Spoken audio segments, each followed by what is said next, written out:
Hello friends, आज हम लोग डिस्कस करेंगे डिमनेशिया के ऊपर। क्योंकि आज मैं जब न्यूज़पेपर पढ़ रहा था तो एक आर्टिकल दैनिक भास्कर में आया जिसमें लिखा है कि कोरोना तो संसार में अभी परेशान करके रखा हुआ है इस रोग ने, लेकिन डिमनेशिया भी वैश्विक इमरजेंसी बन रही है। उसका कारण क्या है कि ये इमरजेंसी बन गई? 2013 में ब्रिटेन के प्रधानमंत्री डेविड कैमरॉन ने डिमनेशिया शिखर वार्ता बुलाई थी।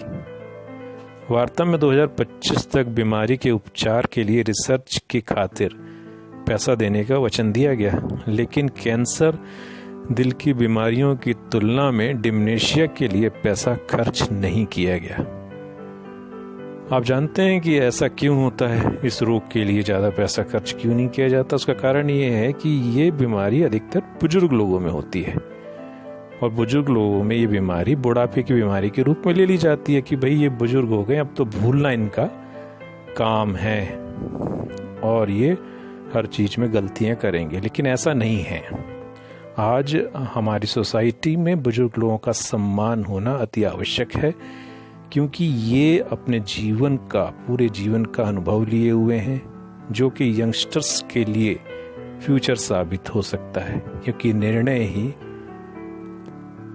व्यक्ति को आगे या पीछे ले जाता है, और अनुभव जो है किसी भी निर्णय के लिए अत्यावश्यक है। तो बुजुर्गों का सम्मान करें। और इस रोग के लिए हम आपको advance acupressure acupuncture treatment centre की तरफ से ये टिप्स देते हैं, जो कि आप घर पर ही कर सकते हैं, और जिसके लिए कह दिया गया है कि एक लाइलाज बीमारी है, इसमें भी आपको फ़ायदा होगा, और अगर कम है तो ये ठीक भी हो जाएगा। क्योंकि इसके हमने बहुत अच्छे प्रभाव देखे हैं। ये जो पॉइंट हैं हमने इस पे बनाए हुए हैं, ब्लू कलर से पॉइंट किया है। आप इस पर मटर का दाना रोज़ शाम को लगाइए, हल्का सा प्रेस कर दीजिए और सवेरे हटा दीजिए।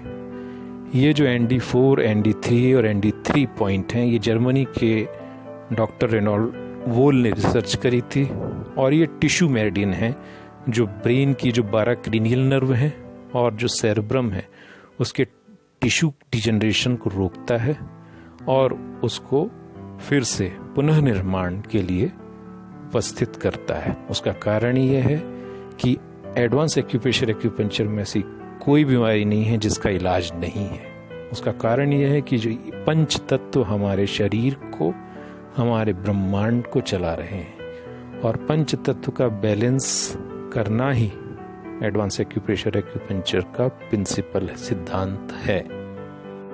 इस रोग के रोगी के जो लक्षण होते हैं, वो किसी भी बात को करते समय बात का सिरा भूल जाता है। कई बार कंफ्यूज हो जाता है कि मैं सॉक्स पहनूं या शूज पहले पहनूं या सॉक्स पहले पहनूं। किताबों को फ्रिज में रखना शुरू कर देता है, टूथब्रश को फ्रिज में रख देता है। बात को करने में इस तरीके से, जैसे कि आज दाल में जो है साबुन कम है, तो इस तरीके की बातें जो कि बेमेल सी लगती हैं, तो ये होने लगें तो आप समझ लीजिए कि ये डिमनेशिया जैसी रोग हैं, जो एल्जाइमर से भी प्रभावित हो जाता है। एल्जाइमर और डिमनेशिया जैसी रोग जो हैं, ज़्यादा नींद की दवाइयाँ लेने से, पूरी लाइफ में ज़्यादातर तनावग्रस्त रहने से, दुखी रहने से ये बीमारियाँ आती हैं। इसलिए यंगस्टर्स को ये सलाह है कि अपने बुढ़ापे को सुरक्षित करने के लिए खुश रहें, मेडिटेशन करें और तनावग्रस्त ना रहें, जिससे कि आपका जो दिमाग है, ब्रेन है, इसकी नर्व्स कमज़ोर ना हो, सेरेब्रम कमज़ोर ना हो। और एक्यूपंक्चर में इसका किडनी का बहुत विशेष रोल दिया गया है, क्योंकि किडनी का जो एसेंस है, किडनी एसेंस हमारे ब्रेन में सेरेब्रम को बोन मेरो के माध्यम से बनाता है, क्योंकि बोन मेरो ही हमारे सेरेब्रम का महत्वपूर्ण पार्ट है, जिसकी कमी से हमारा सर खोखला जैसा महसूस होता है।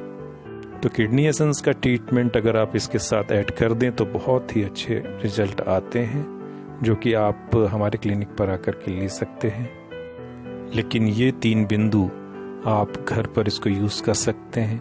ये पैरालिटिक अटैक के बाद भी जो क्लॉट्स हमारे ब्रेन में हो जाता है, उस पर भी ये बहुत अच्छा काम करता है। क्लॉट्स को वहाँ से डाइल्यूट कर देता है और सर्कुलेशन प्रॉपर हो जाता है, नर्व के सेंसेस ऑन हो जाते हैं, और जो पैरालिसिस के कारण हाथ और पैर चलना बंद हो गए हैं वो चलना शुरू हो जाते हैं, मुंह का टेढ़ा होना शुरू हो जाता है, और इस टेढ़ेपन के कारण मुंह से जो जीभ से हमारे जो वॉइस है वो प्रॉपर नहीं आती है, तो वो भी 2 या 3 दिन में हमने ठीक होते देखा है।